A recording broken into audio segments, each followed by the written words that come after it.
내가 어느 책을 사서, 어떤 책이든지요, 책을 사서 볼 적에 머릿말을 읽으시는 분 손합니다. 내가 책을 샀다. 근데 책을 사서 머릿말을 읽어보시는 분, 손 내리세요.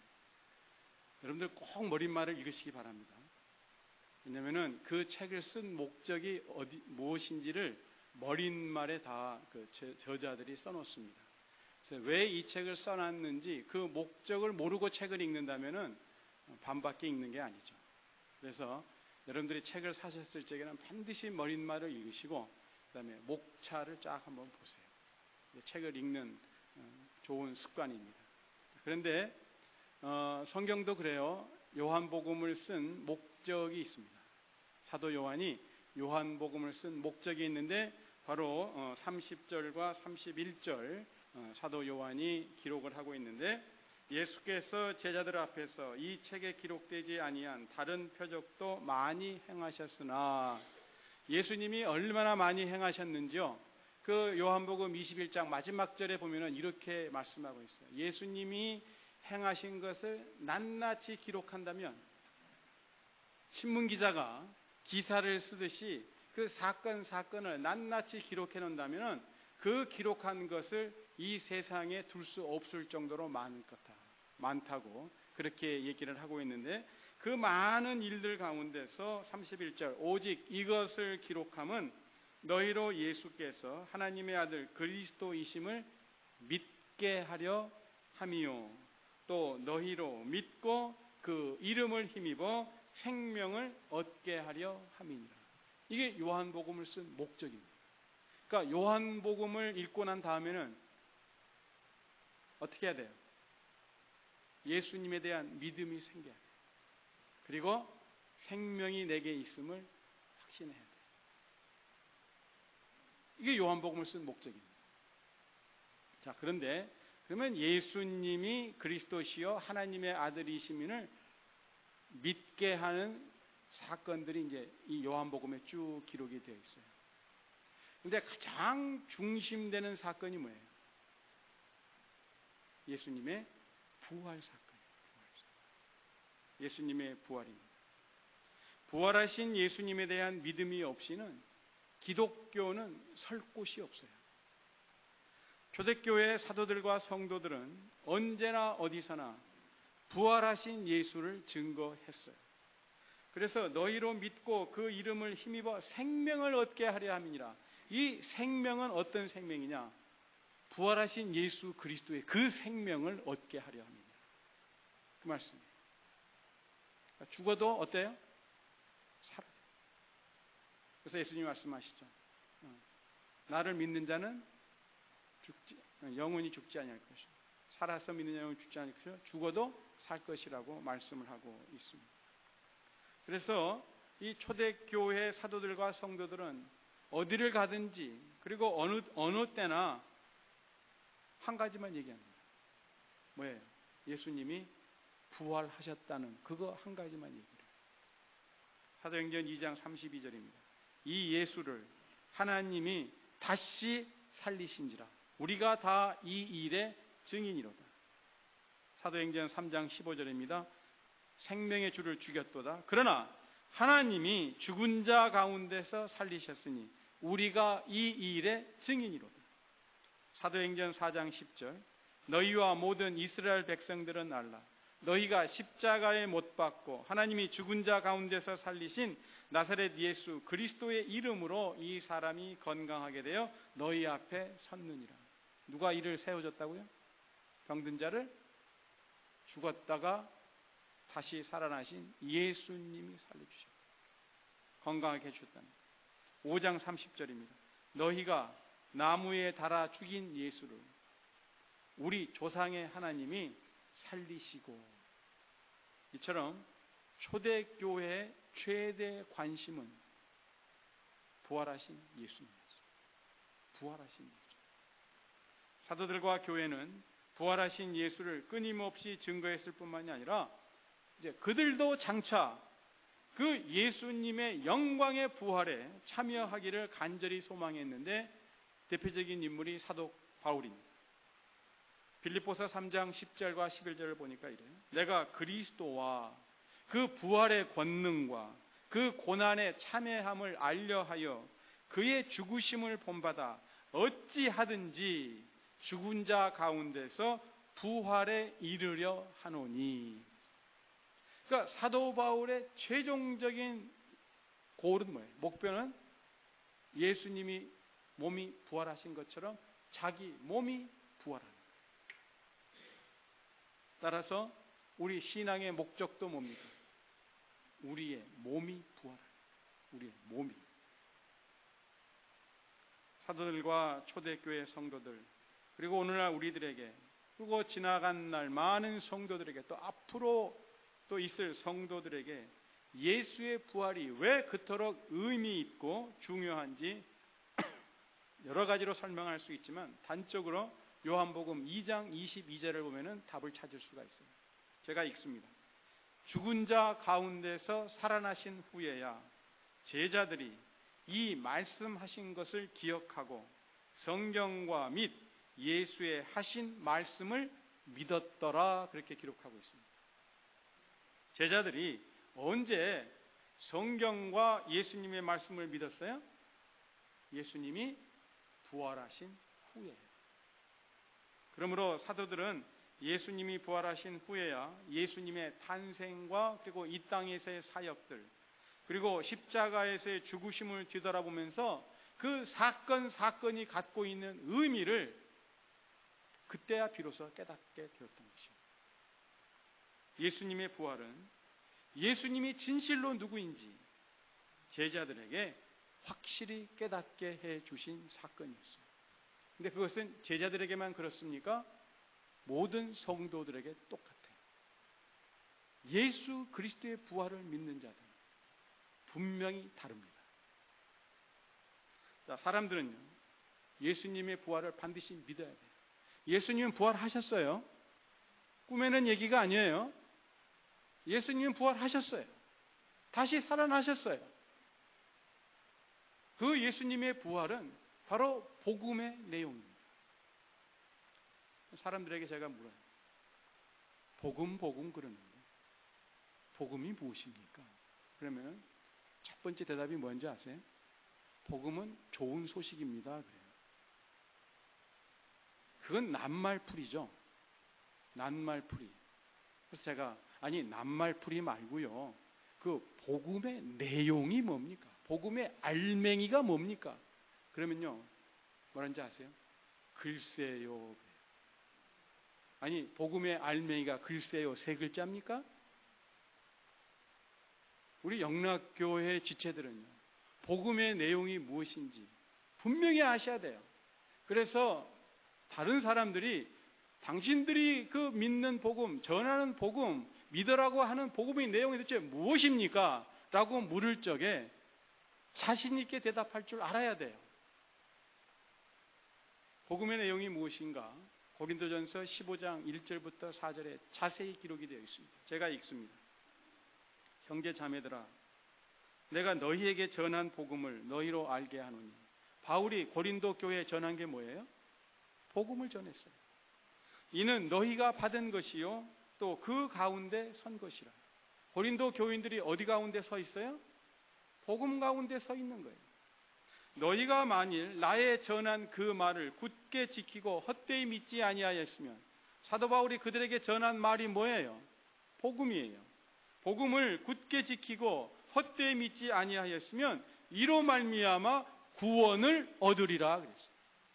복음을 믿고 굳게 지키고 있으면 반드시 구원을 얻는다는 거예요. 그러면서 내가 받은 것을 먼저 너희에게 전하였노니, 사도 바울이 받은 게 뭐예요? 복음을 받았어요. 예수님으로부터 직접 복음을 받았습니다. 받은 것을 너희에게 전했다. 복음을 전했어요. 그러면서 이는 복음의 내용입니다. 성경대로 그리스도께서 우리 죄를 위하여 죽으시고 장사 지낸 바 되었다가 성경대로 사흘 만에 다시 살아나사, 요것이 복음의 내용입니다. 우리 죄를 위하여, 성경대로 그리스도께서 우리 죄를 위하여 죽으시고 장사 지낸 바 되었다가 성경대로 3일 만에 다시 살아나셨습니다. 이것을 믿고 굳게 지키면 구원을 얻습니다. 이것이 바로 복음이에요. 어려워요, 쉬워요? 너무 간단해요. 더군다나 이것은 꾸며낸 얘기도 아니고 상상의 얘기도 아니에요. 역사적인 사건 두 가지입니다. 역사적인 사건. 예수님이 십자가에 못 박히셨다.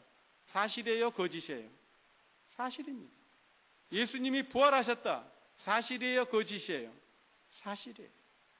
근데 사실도 안 믿겠다고 하는 사람 어떻게 할 수 없죠.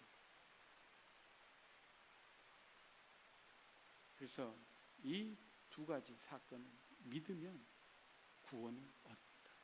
이게 복음입니다. 돈 내고 사라는 것도 아니에요. 희생하라는 것도 아니에요. 십자가를 못 박히라는 것도 아니고 십자가를 지고 가라는 것도 아니에요. 그냥 이 두 가지 믿으라는 거예요. 근데 머리로 아는 것이 믿는 것만 정말로 마음으로 믿으라. 근데 놀라운 것은 이것을 전하면, 이대로 전하면 사람들이 믿는다는 거예요. 그러니까요, 여러분들 사람들을 설득하려고 들지 마세요. 우리 교회 오면 좋아. 점심도 맛있고 분위기도 정말 끝내줘. 너무 좋아. 그렇게 하지 마세요. 물론 그런 것 가지고 많은 사람들이 교회로 인도하지요. 그건 전도가 아닙니다. 전도는 도를 전하는 거예요. 뭘 전해요? 도를 전하는 거예요. 근데 그 도의 내용이 뭐냐? 복음의 내용인데 성경대로 그리스도께서 우리 죄를 위하여 죽으시고 장사 지낸 바 되었다가 성경대로 3일 만에 다시 살아나셨습니다. 이것을 믿으세요. 그러면 구원을 얻습니다. 새 생명을 누리게 됩니다. 그래서요, 이게 간단한 것 같지만 사도 바울이 이렇게 얘기합니다. 내가 복음을 부끄러워하지 아니하노니 이 복음은 모든 믿는 자에게 구원을 주시는 하나님의 능력이 된다는 거예요. 여러분, 죽은 자를 다시 살린다는 게 보통 능력 가지고 되겠어요? 우리의 영이 다 죽어 있었어요. 다시 살려주시는 거예요. 뭐가요? 복음이에요. 하나님의 능력이 되는 거예요. 그래서 복음에는 하나님의 의가 나타났다 그랬어요. 우리 죄를 위하여 죽으사 그랬거든요. 하나님의 의라는 게 뭐예요? 죄의 삭을 갚아야죠. 죄의 삭은 사망이니까 죽으신 거예요. 그 다음에 의인은 살아날 수밖에 없잖아요. 죄가 없는 분은 살아날 수밖에 없잖아요. 그게 하나님의 의입니다. 그래서 예수님이 3일 만에 부활하시면 다시 살아나셨다. 복음에는 하나님의 의가 나타나서 믿음으로 믿음에 이르게 하나니. 그래요. 믿음으로 믿음에 이르게 하나니. 그러니까 우리가요, 평상시에도요, 이 복음의 내용을 묵상을 하세요. 그리고 스스로 선포하세요. 예수님이 죽으셨다가 3일 만에 부활하셨다. 자기 자신에게 내가 선포를 해보세요. 분명히 달라지는 삶을 살게 됩니다. 왜요? 복음에는 살리는 능력이 있어요. 왜요? 하나님의 말씀이 그 속에 권능으로 담겨져 있는 거예요. 로마서 10장 9절을 보니까요, 사도 바울이 이렇게 로마 교인들에게 말합니다. 너가 만일 너 입으로 예수를 주로 시인하며 또 하나님께서 그를 죽은 자 가운데서 살리신 것을 내 마음에 믿으면 구원을 얻으리니. 어떤 분이 구원을 얻는다 그러니까, 야, 구원 말고 50만 원만 달라. 그런 게 아니죠. 영원한 생명을 얻게 된다. 너의 마음의 믿음이. 그러니까요, 예수님의 부활하심이 없다면 우리에게 구원이 있어요, 없어요? 없어요. 부활하심을 믿으면, 그를 죽은 자 가운데서 살리신 것을 내 마음에 믿으면 구원을 얻는다. 예수님의 부활하심을 마음으로 믿지 않는 자에게 구원이 없습니다. 제가 분명하게 말씀드릴 수 있어요. 예수님의 부활을 마음으로 믿지 않는 자에게는 구원이 없습니다. 예수님은 살아나셨어요. 믿으세요. 오늘 말씀을 보면요, 예수님의 제자들조차도 처음에는 예수님의 부활하심을 믿지 않았어요. 그리고 그날 아침에 예수님이 살아나셨다는 부활의 소식을 듣고도 이 사람들은 믿지 않았어요. 근데 예수님의 부활을 믿지 않는 제자들에게 예수님이 찾아오신 거예요. 예수님이 부활하신 날은 안식 후 첫날입니다. 근데 그날에 많은 일들이 일어났어요. 예수님을 따르던 여자들이 향품을 가지고 새벽에 예수님 무덤에 올라갔는데 놀랍게도 그 무덤은 비어 있었어요. 그래서 놀란 여인들이 제자들에게 달려가서 예수님의 시신이 없어졌다고 알려줍니다. 여인들의 말을 듣고 베드로와 요한은요, 아침부터 조깅을 했어요. 무덤에까지 달려가 봤어요. 봤더니 정말로 무덤이 비어 있는 거예요. 세마포만 놓여져 있어요. 또 엠마오로 가던 두 제자도 부활하신 예수님을 만나서 어떻게 했어요? 다시 저녁에 예루살렘으로 돌아옵니다. 한편 부활하신 예수님은 동산에서 눈물 짓고 있던 막달라 마리아를 만나 주셨어요. 그리고 예수님의 그 무덤을 지키던 군병들도 놀라서 대제사장에게 달려갔죠. 그랬더니 대제사장들이 장로들을 부랴부랴 불러 모아서 모의 끝에 그들이 내린 결론이 뭐예요? 제자들이 지난밤에 예수님의 시체를 훔쳐갔다고 거짓말을 퍼뜨리라고 사태 수습을 논의합니다. 이렇듯 온 세상이 예루살렘이 바쁘게 돌아가던 그날 저녁, 마리아를 만나주시고 엠마오로 가던 두 제자와 만나셨던 예수님이 예수님의 부활을 믿지 않는 제자들에게 나타나셨어요. 이때 제자들의 모습은 참으로 참담했어요. 예수님이 십자가 처형을 당한 후 이제 다음 차례는 누구겠어요? 우리들이 아니겠는가? 두려움에 그들이 성경에 보니까 문들을 꽁꽁 잠그고 있었다 그랬어요. 문을 닫고 그랬는데 영어 성경을 보면은 복수로 되어 있어요. 문들을 잠갔어요. 문이란 문은 다 잠가놨고. 예수님이 잡히시던 그 시간부터 지난 3일 동안 제자들은 그들의 일생에 가장 어두운 시간을 보내고 있었습니다. 그런데 다가오는 발자국 소리도 없고 문들이 열리는 소리도 없었는데 그들 가운데로 누군가가 나타났습니다. 얼마나 놀랐겠어요. 그리고 말씀이 들려옵니다. 너희에게 평강이 있을지어다. 그들 가운데 나타난 그분이 제자들에게 손과 옆구리를 보여줍니다. 그들의 귀에 익숙한 음성이었고 못자국이 선명한 손이요 창자국이 뚜렷한 옆구리였습니다. 예수님입니다. 제자들은 찾아오신 예수님을 보고 기뻐해요. 그냥 단순히 기뻐한 정도가 아니죠. Rejoice. 다 같이 한번 해보시죠. 제자들이 주를 보고 기뻐하더라.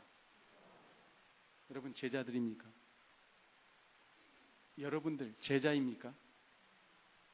제자들이 주를 보고 기뻐하더라. 다시 한번 해보십시오. 기쁨을 담아서 제자들이 주를 보고 기뻐하더라. 네. 십자가에 매달려 다 이루었다 말씀하시며 숨을 거두셨던 그 예수님, 그리고 무덤에 장사된 그 예수님이 다시 살아나셨다는 이야기를 듣고도 믿지 않았는데 이제 믿지 않는 그들 앞에 예수님이 나타나서 말씀도 들려주시고 다시 살아나신 증거를 보이자 그들의 두려움이 변해서 기쁨이 되었습니다. 의심은 사라지고 확신이 찾아왔습니다. 부활하신 예수님은 좌절과 불안 가운데 두려워하던 제자들에게 확신과 평강을 주시려고 찾아오셨습니다. 그렇습니다. 두려움 속에 떨고 있던 제자들에게 오셔서 확신과 평강을 주셨던 예수님은 오늘도 불안과 염려, 그리고 내일에 대한 염려 가운데 있는 성도들에게, 두려움 속에 있는 성도들에게 확신과 평강을 주시기 원하시며 또한 주시려고 찾아오십니다. 나의 죄를 위해 십자가에서 죽으셨던 예수님이 지금 살아 계심을 믿으세요. 예수님은 잡히시던 날 밤에 제자들과 약속하셨어요. 내가 너희를 고아와 같이 버려두지 아니야. 저는 이 말씀을 읽을 때마다 속에서 울컥해요. 여러분 가운데 부모님이 안 계신 분 계시죠? 부모님이 안 계신 분. 그런 사람들은 뭐라 그래요? 부모가 안 계시면 고아죠. 그죠? 근데 내가 너희를 고아와 같이 버려두지 아니야. 너희에게로 오리라. 조금 있으면 세상은 다시 나를 보지 못할 터이로되 너희는 나를 보리니 이는 내가 살았고 너희도 살겠습니다. 내가 살았고 너희도 살겠습니다. 예수님은요, 약속하신 대로, 아까 우리가 찬송했잖아요. 언약하신 것을 그대로 이루시는 우리 하나님 아버지.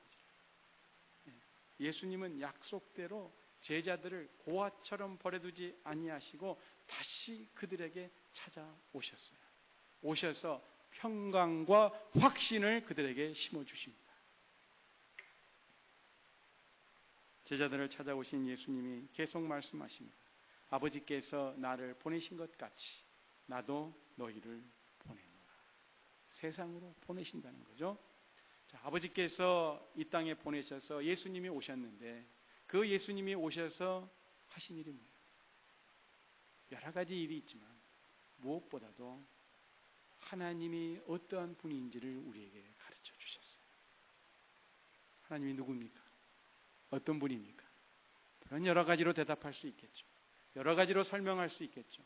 그러나 한마디로 하나님은 아버지이십니다. 하나님은 아버지이세요. 한번 눈을 감고요. 우리 한번 해보십시다. 아버지 한번 불러보세요. 아버지. 근데요, 이제 눈을 뜨시고 아버님 한번 해보세요. 그러면 어때요? 아버님 그러면 어디 좀 멀리 계신 것 같아요.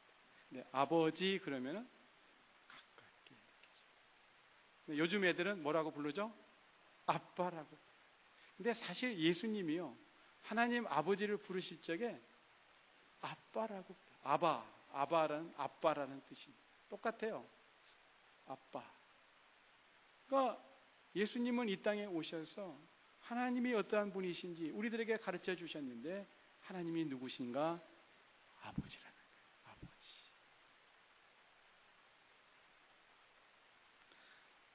이제 예수님이 그 하나님을 아버지라고 부르셨던 그 예수님이 제자들을 세상에 보내시면서 왜 보내셔요?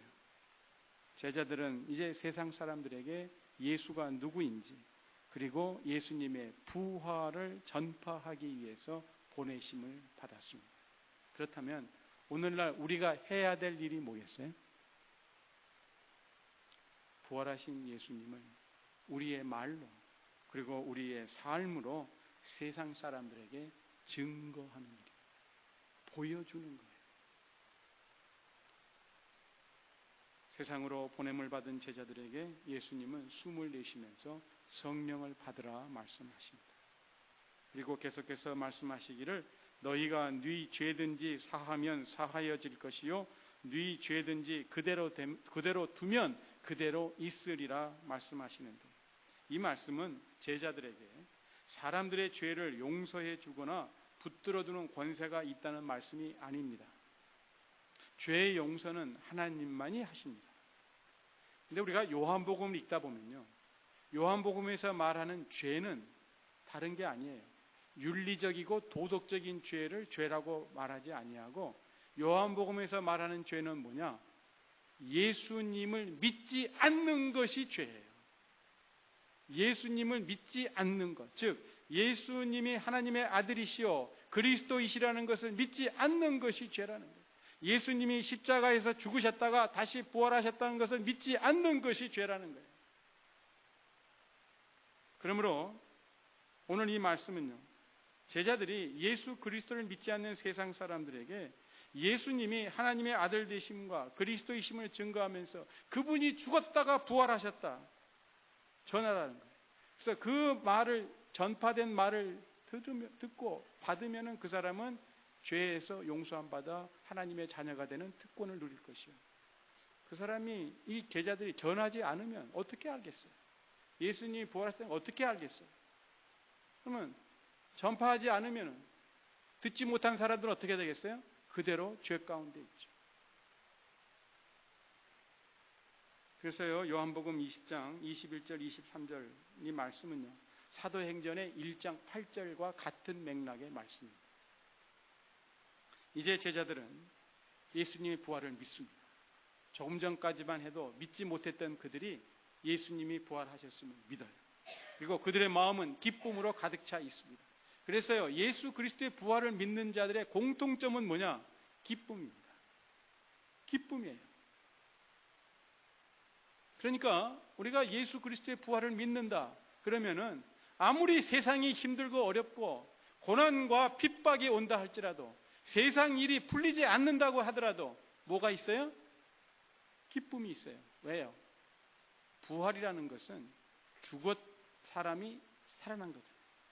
이건 뒤집어진 거예요. 업사이드 다운이에요.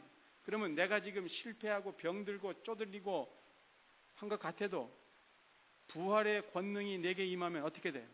전세가 역전돼요. 전세가 역전돼요.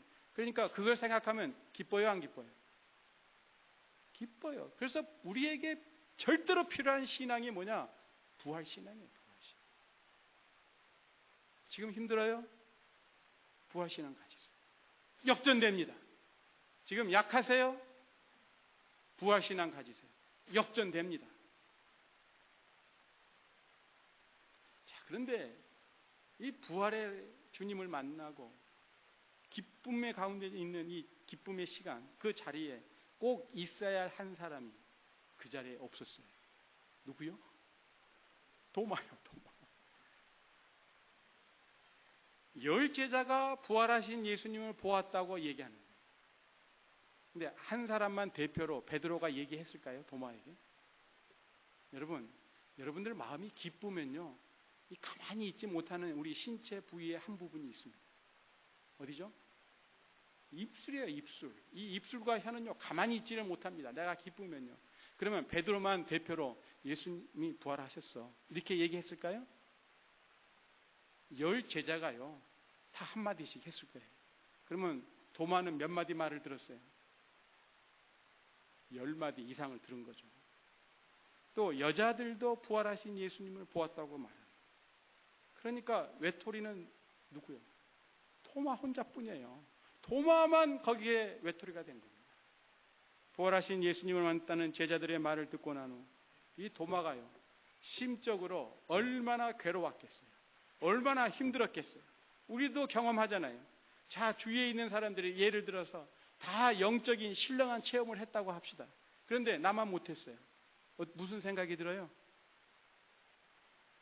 괜히 심통이 나죠. 그리고 마음이 불안해져요.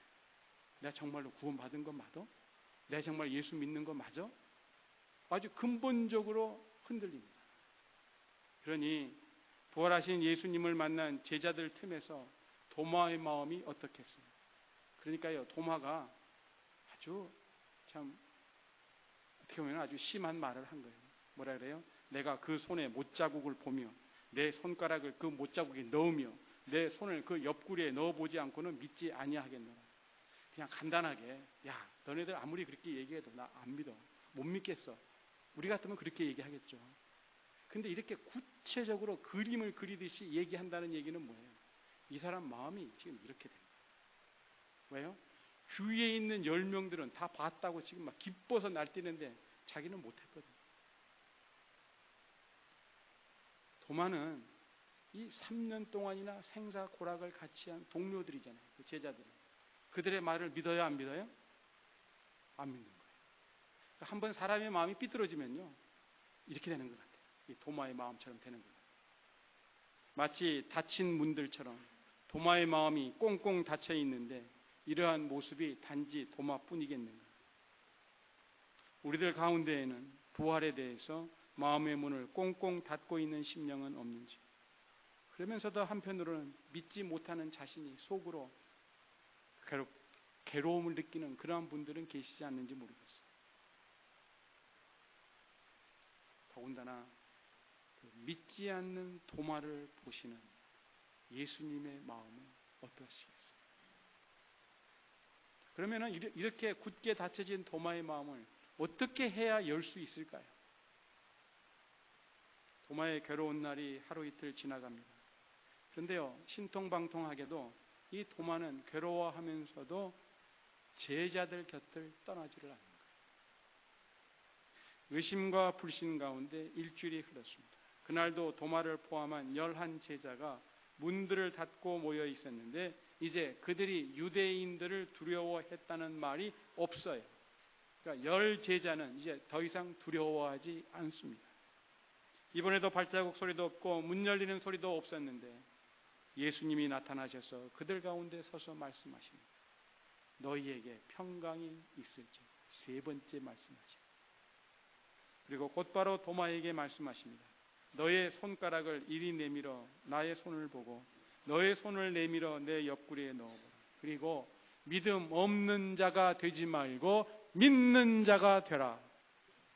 불신의 늪에 빠져 홀로 괴로워하고 있던 도마에게 예수님이 찾아오셔서 보여주시고 말씀하십니다. 어떻게 보면은 이번 예수님의 방문은 오로지 도마 한 사람을 위한 방문입니다. 불신과 의심 속에서 괴로워하는 한 심령을 향한 예수님의 마음을 깨닫습니다. 다 같이 한번 해볼까요? 믿음 없는 자가 되지 말고 믿는 자가 되라. 다시 한번 자기 자신의 속마음을 이렇게 들여다보면서 다시 한번 얘기합니다. 믿음 없는 자가 되지 말고 믿는 자가 되라. 보지 못하고 믿는 자들은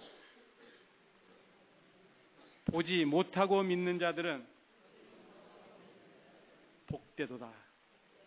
아멘. 자, 그러면 이 자리에 앉은 우리는 복된 사람이에요? 복된 사람이 아니에요? 네, 아멘. 복된 사람이죠. 보지 못하고도 믿으니까요.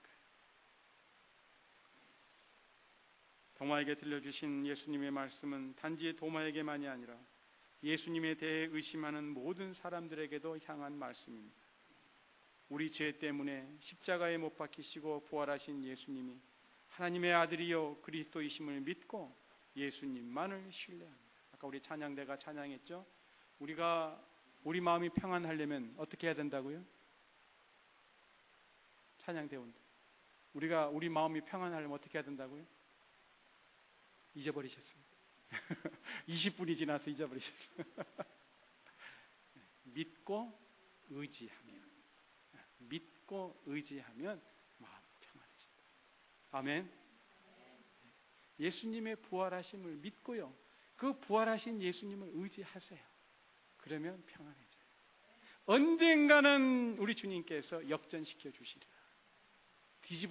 뒤집어 주시리라. 믿으세요. 의지하세요. 그 예수님을 믿는 자에게 생명의 복이 있습니다. 영생입니다. 죽어도 다시 살아나는 생명. 만약에 이 땅에서 하나님께서 역전시켜 주지 아니하시면 하늘나라에서 분명히 역전시켜 주세요. 언젠가는 분명히 역전시켜 주십니다. 자, 부활하신 주님을 뵐 때 도마의 마음을 덮고 있던 의심의 구름이 거쳤습니다. 그리고 그는 예수님을 향해 고백해요. 나의 주시며 나의 하나님이시니이다. 우리가 사복음서를 쭉 읽어보면요, 예수님을 하나님이라고 고백한 사람은 딱 한 사람, 도마입니다. 도마예요. 어떻게 보면은 처음 된 자가 나중되고 나중된 자가 처음 되는 역사가 바로 여기에도 볼 수가 있어요. 불신과 의심의 늪에 빠졌던 도마가 이제 믿음의 자리에 우뚝 섰습니다. 생명을 누리는 자가 되었습니다. 드디어 예수님의 살아있는 11제자가 모두 예수님의 부활을 믿는 자가 되었어요. 바로 그날 아침까지만 해도, 아니 그 전날 저녁까지만 해도 그리고 도마에게 찾아오신 그날 저녁만 해도 10명은 믿었지 모두가 믿지 않았어요. 그런데 드디어 이제 11제자가, 살아있는 11제자가 모두가 다 예수 그리스도의 부활을 믿게 되었습니다. 예수님이 성공하신 거예요. 살아있는 제자들이 다 예수님의 부활을 믿었습니다. 100% 믿었으니까 성공하신 거예요. 부활과 생명, 그리고 하나님의 말씀에 대해 마음에 의심이 있는 분이 우리 가운데 있습니까? 그렇다면요, 억지로 믿는 척 하지 마세요. 옆에 사람들도 있는데, 그래서 내가 교회 집사고 장로고 권사인데, 여러분 믿는 척 하지 마세요. 오히려 도마처럼요, 솔직히 불신과 의심을 쏟아 놓으세요. 그러면 믿음의 주요 온전케 하시는 주께서 깨끗하게 해결해 주십니다. 다시는 의심하지 아니하도록 해결해 주세요. 대신 예수님께서 확실하게 해결해 주실 때까지 도마처럼 계속 믿음의 공동체 안에 머물러 계십시오. 괜히 여기 가서 찔끔 저기 가서 찔끔, 여기 가면 나으려니 저기 가면, 그런 짓 하지 마세요. 믿음의 공동체 안에 머물러 계세요. 예수님께서 의심을 해결해 주실 때까지 도마처럼 믿음의 공동체에서 견디십시오. 자비로우신 예수께서 분명히 때가 되면 의심과 불신의 안개를 거두어 주시고 나중된 자가 처음된 자가 되는 역사가 있게 될 것입니다. 오늘 말씀을 보니 제자들은 참으로 더디 믿는 사람들입니다. 도마를 포함한 제자들이 언제 부활하신 예수님을 알아보았어요. 예수님이 그들 가운데 짜잔 나타나셔서 서셨을 적에 그들이 알아보았습니까? 아니에요. 그러면 예수님께서 그들에게 평강이 있을지어다 말씀하실 때 그들이 예수님을 알아보았습니까? 아니에요. 예수님이 손의 못자국과 옆구리에 창자국을 보여주신 후에야 제자들이 주님인 줄 알고 기뻐했습니다.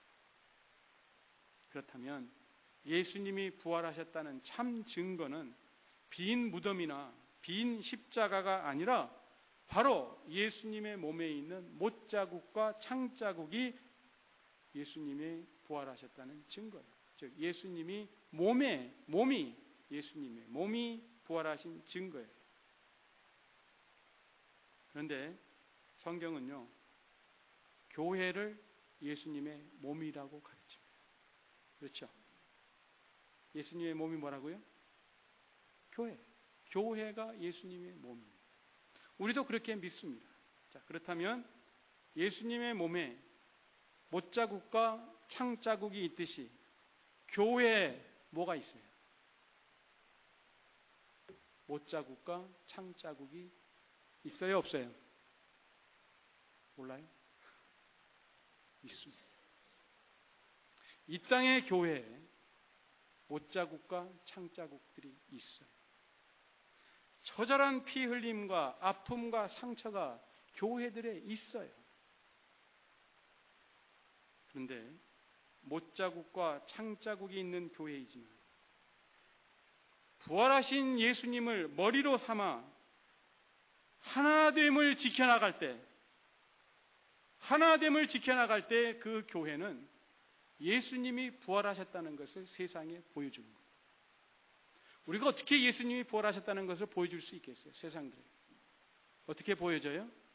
비록 교회에 아픔이 있고 상처가 있지만 그 교회가 하나됨을 지켜나갈 적에, 세상 사람들이 볼 적에는 그걸 통해서 예수님이 부활하셨다는 것을 믿게 되는 것입니다. 되게 아픔이 있고 상처가 있으면 어떻게 돼요? 갈갈이 찢겨나갑니다. 분열됩니다. 그러면 세상 사람들이 뭐라 그래요? 별 수 없구나, 이렇게. 그런데 아픔이 있고 상처가 있다 할지라도 하나됨을 지켜나갈 때, 저 사람들 흩어질 줄 알았는데 어찌된 일이지? 뭐가 있나 보다. 관심을 갖고 호기심을 갖고 들여다보는 거예요.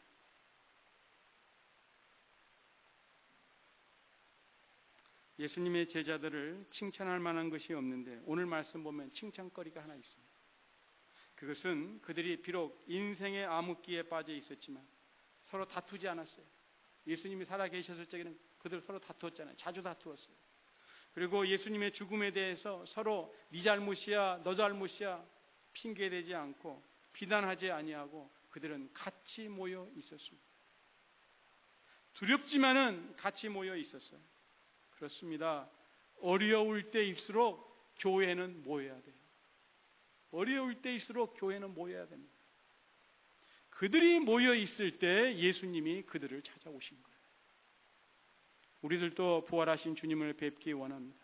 그렇다면 모이기에 힘쓰자고요.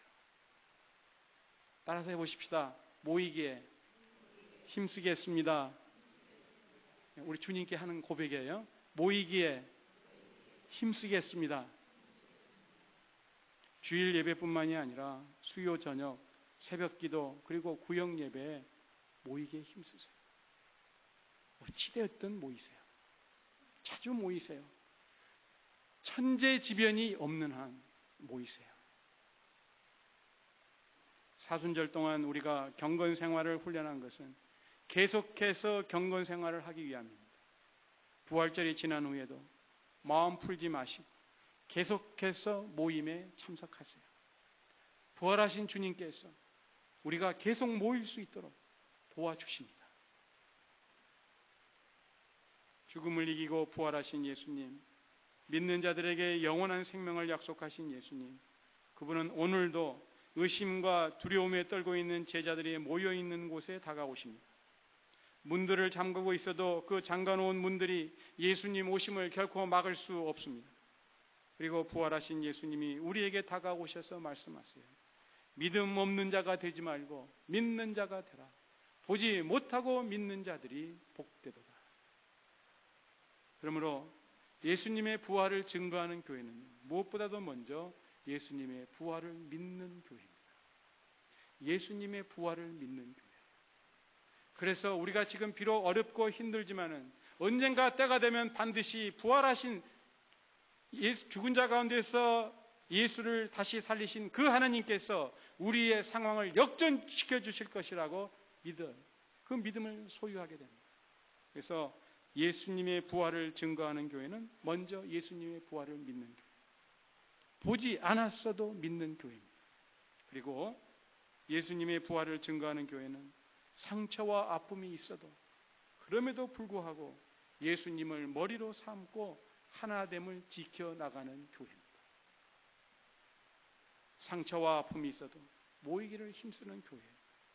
그때 세상은 그러한 교회의 모습을 보고 교회가 외치는 예수의 부활을 믿게 됩니다. 그리고 그들도 예수님께로 나오게 되는 거예요. 기도하십시다. 자비로우신 아버지 하나님, 저희의 믿음 없음을 도와주세요. 주님 말씀처럼 믿는 자가 되기를 원합니다. 그리하여 하나님이 주시는 그 부활의 생명을 누리기 원합니다. 모이기에 힘쓰겠사오니 저희들이 모일 때마다 주여 찾아와 주시옵소서. 우리의 믿음을 굳게 하여 주세요. 또한 창자국과 못자국이 있는 교회라 하더라도 성령의 하나됨을 지켜나가는 교회가 되어 세상에 주님의 부활을 증거하는 교회가 되게 하옵소서. 예수님의 이름으로 기도합니다. 아멘.